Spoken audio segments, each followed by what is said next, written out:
Hi hi hi എന്താ മൂന്ന് സമയത്ത് പറഞ്ഞേ 1 2 3 ഹായ് അടിപൊളിയായിരുന്നു. ഓക്കെ, നമ്മൾ ചെന്നൈ പ്രീ മാച്ച് വീഡിയോ ആണ്. അപ്പം ചെന്നൈ പ്രീ മാച്ച് വീഡിയോ അതിനു മുമ്പ് മറ്റേ ആ ഒരാളെന്തോ കമന്റ് ചെയ്തെന്ന് പറഞ്ഞാൽ ഷംലാൻ എന്തോ ഏതൊരു പേരിലൊരു നല്ല ബുദ്ധിമാനായ നീയൊക്കെ നിങ്ങളൊക്കെ ആരാന്നാണ് നിങ്ങളുടെയൊക്കെ വിചാരം? കോപ്പെ എന്നൊരു അസഭ്യമായ ഒരു സംസാരം പുള്ളിക്ക് വിദ്യാഭ്യാസമില്ലാത്തതിന്റെ ഒരു പ്രശ്നം കാണിച്ചാണ് വിട്ടറിയിപ്പം. നമ്മളിങ്ങനെ ഇങ്ങനെയുള്ള ആൾക്കാരൊക്കെ വരാത്ത നമ്മളാണ് കുറച്ച് ഡീസൻസി കാണിക്കുന്നത്. അവരവരുടെ നിലവാരം കാണിക്കുമ്പോൾ നമ്മൾ നമ്മളുടെ നിലവാരം കാണിക്കും. നമ്മളതുകൊണ്ട് താങ്ക് യു ആരായാലും thank you well done. Okay, so Chennai മാച്ചിനെ കുറിച്ച് ഡർബി, നമ്മുടെ സൗത്ത് ഇന്ത്യൻ ഡർബിയിലേക്ക് വന്നിരിക്കുകയാണ് ചെന്നൈ മാച്ചിലേക്ക്. ഓക്കെ, ചെന്നൈ മാച്ചില് എന്തൊക്കെയാണ് പ്രതീക്ഷിക്കുന്നത്? കഴിഞ്ഞ പ്രാവശ്യത്തെ പോലെ റെഡ് കാർഡ് വല്ലതും പ്രതീക്ഷിക്കുന്നു? ഞാൻ അങ്ങനെ ഉദ്ദേശിച്ചത് വിജയമല്ല, നമ്മൾ ഇടിയും വഴക്കും ഇടി ഇപ്പൊ കളിക്കാർ തമ്മിലാണോ അതെ നമ്മളും കാണികൾ തമ്മിലാണോ? വേണ്ട, നമ്മൾ ഇടിക്കുന്നത് നമ്മള് കേരള ബ്ലാസ്റ്റേഴ്സ് ഫാൻസ് എപ്പോഴും. പക്ഷെ നമുക്ക് എല്ലാവരും കൂടെയും ആ 10 രൂപയ്ക്ക് സിനദീൻ സിദ്ധാന്റെ മുഖംമൂടി ഭയങ്കര ഞാനിപ്പോ തന്നെ എടുത്തു കൊടുത്തത്. മുഖംമൂടിയുമായി വരുന്നു സ്റ്റേജിലേക്ക്. Token number 1.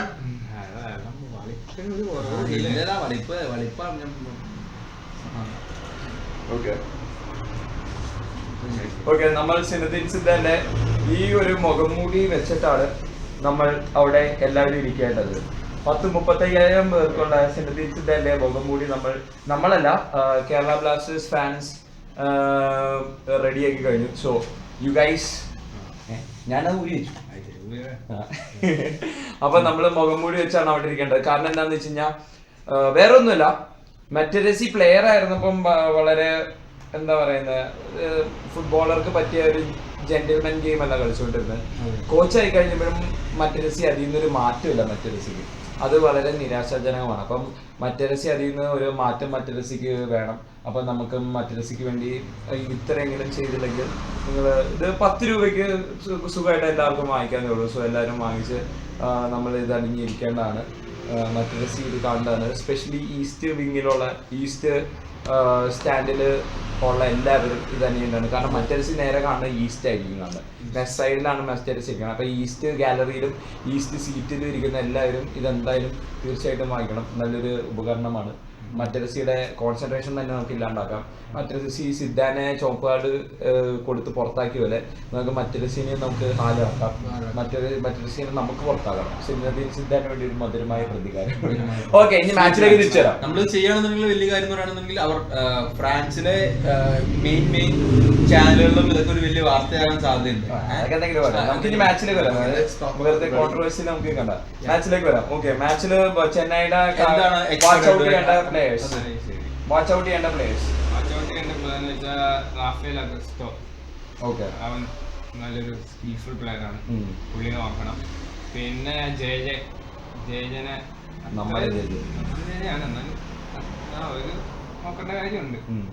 പിന്നെ ബെർണാഡ് മെൻഡി ഡിഫൻസ് മെൻഡിനെ കടന്നു പോകാനായിട്ട് ഇത്തിരി പാടായി. പക്ഷെ മെൻഡിനെ എനിക്ക് തോന്നുന്നു നമ്മൾ മെൻഡിനെയൊക്കെ കടന്നു. നമ്മൾ ഗോളിലേക്ക് ഷൂട്ട് ചെയ്യാൻ മാത്രമേ പ്രശ്നമുള്ളൂ. മെൻഡിനെയൊക്കെ നമ്മൾ കൂളായിട്ട് കടന്നു, ഒരു രക്ഷയില്ലാണ്ട് കടന്നു. അവരെ അതല്ല, നമ്മള് ഗോൾ സ്കോർ ചെയ്യാൻ മാത്രമേ നമ്മൾ കഷ്ടപ്പെടുള്ളൂ. ഫിനിഷിങ് നമ്മള് ഡിഫൻസിനെയൊക്കെ സുഖമായിട്ട് കീറി മുറിക്കും നമ്മൾ, പക്ഷെ ഫിനിഷിങ്ങിലാണ് പ്രശ്നം തന്നെ. സോ അത് നല്ലൊരു ഫ്രീ കിക്ക് ടേക്കേഴ്സ് ഇല്ല, നല്ല കോർണർ ടേക്കേഴ്സ് ഇല്ല. വളരെ വീക്കാണ്. പിന്നെ നമ്മുടെ ബെർണാഡ് മെൻഡി അഗസ്റ്റോ ആയിരിക്കോ തുറുപ്പ് ചെയ്തിട്ട് അവരുടെ. പക്ഷെ എനിക്ക് തോന്നുന്നത് അവരുടെ ഹോമിൽ പോയി കളിച്ചിട്ട് അവരൊരു കച്ചറക്കളി കളിച്ചത് ചെന്നൈ. നമ്മളും ഈക്വലി കച്ചറക്കളി കളിച്ചു. പക്ഷെ നമ്മളിപ്പോ ഡ്രോയ്ക്ക് വേണ്ടി കളിച്ചു. പക്ഷെ നമ്മളിപ്പോഴത്തെ ഫോമിൽ നമ്മൾ കളിച്ചു കഴിഞ്ഞാൽ മിക്കവാറും ചെന്നൈനെ എടുത്തിട്ട് മലർത്തി അടിക്കുന്ന നമുക്ക് തോന്നുന്നു. കാരണം നമ്മള് ഗോവയ്ക്കെതിരെ കളിച്ചത് ഒരു രക്ഷയില്ലാത്ത കളിയാണ് നമ്മൾ കളിച്ചത്. അവര് ഗോവ ഇമ്പ്രൂവ്മെന്റ് വേണം. ഗോൾ സ്കോറിംഗിൽ ഫിനിഷിംഗിൽ എന്തായാലും ഇമ്പ്രൂവ്മെന്റ് വേണം. അതിൽ 9 പേരെ വെച്ചല്ല, നമ്മൾ അതിനു മുമ്പും chance ഒക്കെ അല്ല ഗോവ 11 players ആയിട്ട് കളിച്ചുകൊണ്ടിരുന്നപ്പോൾ നമ്മളാ കളിച്ചുകൊണ്ടിരുന്നത്. ഗോവ കളിക്കുന്നുണ്ടായിരുന്നില്ല, നമ്മളാണ് കളിച്ചുകൊണ്ടിരിക്കുന്നത്. പൊസിഷൻ കൂടുതൽ, അറ്റാക്കിംഗ് നെക്സ്റ്റ് എല്ലാം നമ്മളായിരുന്നു കൂടുതൽ. പിന്നെ എന്തെങ്കിലും പറയാനുണ്ടോ? വേറെന്താ പറയാനാണ്, ഇപ്പൊ വിനീത് നല്ല ഫോമിലാണ്. റിനാൻഡോ തിരിച്ചു വന്നിട്ടുണ്ട്. അപ്പം എനിക്ക് കാണാൻ കഴിഞ്ഞെന്ന് വെച്ചാൽ ബാംഗ്ലൂർ FC വേണ്ടി കളിച്ച വിനീത് നമുക്ക് വേണ്ടി സ്കോർ ചെയ്തു. അതുപോലെ തന്നെ പൂനെക്ക് വേണ്ടി യുജിൻസൺ ലിൻഡോ അവനും സ്കോർ ചെയ്തു. ബാംഗ്ലൂർ FC പാവം നിർഭാഗ്യം എന്ന് പറയേണ്ട കാര്യമുള്ളൂ, കാരണം നമ്മുടെ കപ്പ് പോയി.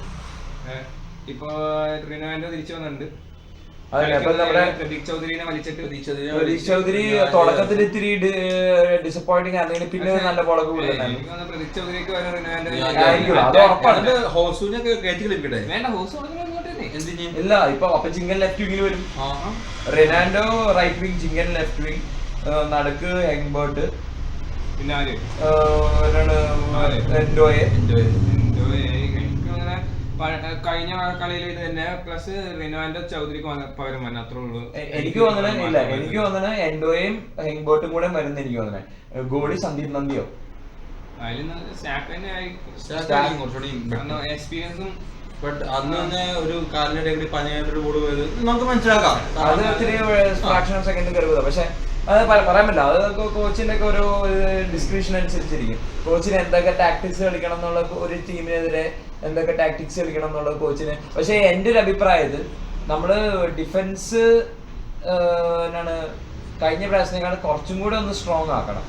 കാരണം അഗസ്റ്റോ ഇത്തിരി കൂടെ നല്ല പ്ലെയറാ. ഗോവയ്ക്ക് ഉണ്ടായിരുന്നതിനെക്കാട്ടും, ഗോവയ്ക്ക് റോബിൻ സിംഗ് ആയിരുന്നു, അതിനെക്കാട്ടും നല്ലൊരു പ്ലെയർ അഗസ്റ്റോ. അപ്പം ഡിഫൻസ് ഇത്തിരി കൂടെ സ്ട്രോങ് ആണ്. അപ്പൊ എനിക്ക് തോന്നുന്നത് എൻഡോ എന്തായാലും വരുന്നതാണ് എന്റെ ഒരു പ്രതീക്ഷ. അതിന്റെ കാര്യമെന്നാണ് എനിക്ക് തോന്നുന്നത്. മിഡ്ഫീൽഡ് ഇത്തിരി കൂടി ഇത് ചെയ്യാനാണ് തോന്നുന്നത്. കാരണം വിനീതിനെ ഇറക്കണം.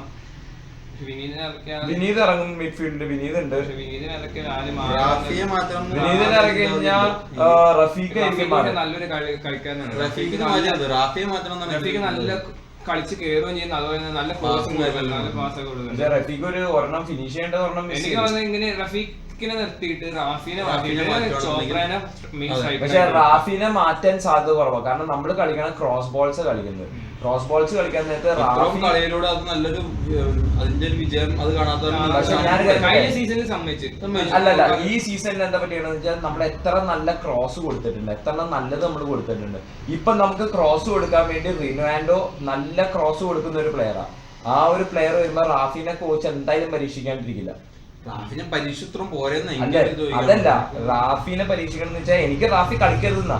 പക്ഷെ ഞാനൊരു കോച്ചിന്റെ മെന്റാലിറ്റിയിലൂടെ ചിന്തിക്കാൻ നേരത്ത് കോച്ച് ശ്രദ്ധിക്കാൻ പോണത് റിനാൻഡോ വന്നിട്ടുണ്ട്. റിനാൻഡോ നന്നായിട്ട് ക്രോസ് ചെയ്യും. അപ്പൊ റിനാൻഡോ റാഫി ഒരുമിച്ച് കേരള ടീമിലൊക്കെ കളിച്ചിട്ടുള്ള ആൾക്കാരാ. ഓക്കെ, കളിച്ചിട്ടുള്ള ആൾക്കാരാ. ഒരുമിച്ച് കേരള ടീമിൽ കളിച്ചിട്ടുണ്ട്. ബട്ട് സ്റ്റിൽ ലാംഗ്വേജ് സെയിം ആയതുകൊണ്ട് അവർക്ക് തമ്മിലൊക്കെ മലയാളികൾ ഒറ്റ ടീമിൽ കളിച്ച ഒരു അണ്ടർസ്റ്റാൻഡിങ് ഉണ്ടാവല്ലോ. കോച്ച് അതായിരിക്കും വിചാരിക്കണം. ഒറ്റ സ്ഥലത്തു നിന്ന് വന്ന ആൾക്കാര്, ഒരാള് നന്നായിട്ട് ക്രോസ് ചെയ്യുന്ന ആള്, ഒരാള് നന്നായിട്ട് എയർ ബോൾ സ്കില്ലുള്ള ആള്. അപ്പത്തേക്കും കോച്ച് ഇവരുടെ ഒരു കോമ്പിനേഷൻ ട്രൈ ചെയ്യാൻ എന്തായാലും നോക്കും. മനസ്സിലായോ? മാക്സിമം യൂട്ടിലൈസ് ചെയ്യാൻ വേണ്ടി. അപ്പത്തേക്കും അല്ല, ക്രോസ് യൂട്ടിലൈസ് ചെയ്യാൻ എന്തായാലും റാഫിനെ അവര് എന്തായാലും ഉറപ്പിക്കുന്നുള്ള എനിക്ക് കളിക്കരുതെന്നാണ്. റാഫി കളിക്കരുതെന്ന് വെച്ചാൽ റാഫിനെക്കാളും ബെറ്റർ പ്ലേയേഴ്സ് ടീമിലുണ്ട്. അപ്പം പക്ഷെ എനിക്ക് കഴിഞ്ഞ കളി റാഫി സ്ട്രൈക്കർ ആയിട്ടല്ല കളിച്ചത്. സ്ട്രൈക്കർ ആയിട്ടല്ല, വിങ് പ്ലെയർ ആയിട്ടാണ് കളിച്ചത്. ബെൽഫോർഡിനെ സ്ട്രൈക്കർ ആയിട്ട്. അപ്പൊ മിക്കവാറും കോച്ച് ട്രൈ ചെയ്യും, ഫസ്റ്റ് ഹാഫിലെങ്കിലും ട്രൈ ചെയ്യുന്നതാണ് എനിക്ക് തോന്നുന്നത്. എനിക്ക് കോച്ച് റാഫിനെ ഇറക്കി ചെയ്യുന്നതാണ് എനിക്ക് തോന്നുന്നത്.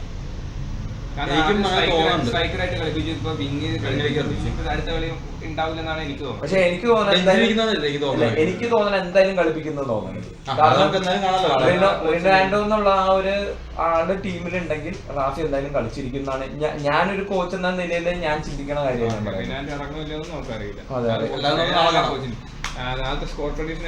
സ്കോർ പ്രഡിക്ഷൻ ഞാൻ പറയുകയാണെന്നുണ്ടെങ്കിൽ ആസ് യൂഷ്വൽ 2-1 2-0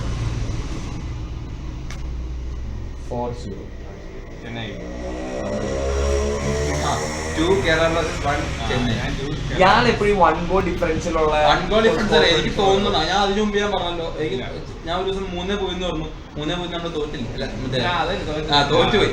ഡിഫറൻസ് എന്ന് പറയുന്നതാണ് എനിക്ക് കാരണം തോന്നുന്നത് ഞാൻ ഈ പറയുന്നത്. ജയം നമുക്ക് അനിവാര്യമാണ് കാരണം ലീഗ് പട്ടികയിൽ കയറണം. ഇത് നമ്മൾ തോറ്റു കഴിഞ്ഞ് കഴിഞ്ഞാൽ നമ്മൾ മിക്കവാറും താഴെ പോകും, പ്രതീക്ഷ മങ്ങി പോകും. അപ്പൊ ഇത് നമുക്ക് എന്തായാലും ചെയ്യാൻ അനിവാര്യമാണ്. ചെന്നൈക്ക് ഒരു മാച്ച് എക്സ്ട്രാ കളിക്കാനുണ്ട്. അപ്പൊ ചെന്നൈക്ക് അത്ര അനിവാര്യം അല്ലെങ്കിലും നമുക്ക് വളരെയധികം അനിവാര്യമായിട്ടുള്ള ഒരെണ്ണമാണ്. ഞങ്ങൾ വെസ്റ്റ് ഗാലറിയിൽ ഞങ്ങൾ ഇരിക്കുന്നുണ്ടാവും. അപ്പം നമ്മളെ കാണണമെങ്കിൽ അങ്ങോട്ട് എന്തായാലും എല്ലാവരും വരാം. വേണമെങ്കിൽ നമുക്ക് വീഡിയോ ഒക്കെ നമുക്കൊന്ന് ഷൂട്ട് ചെയ്യാം. പിന്നെ മാക്സിമം വരിക, സപ്പോർട്ട് ചെയ്യുക. സിദ്ധാന്റെ മോമുടി ഒരിക്കലും മറക്കരുത് ഈ സാധനം.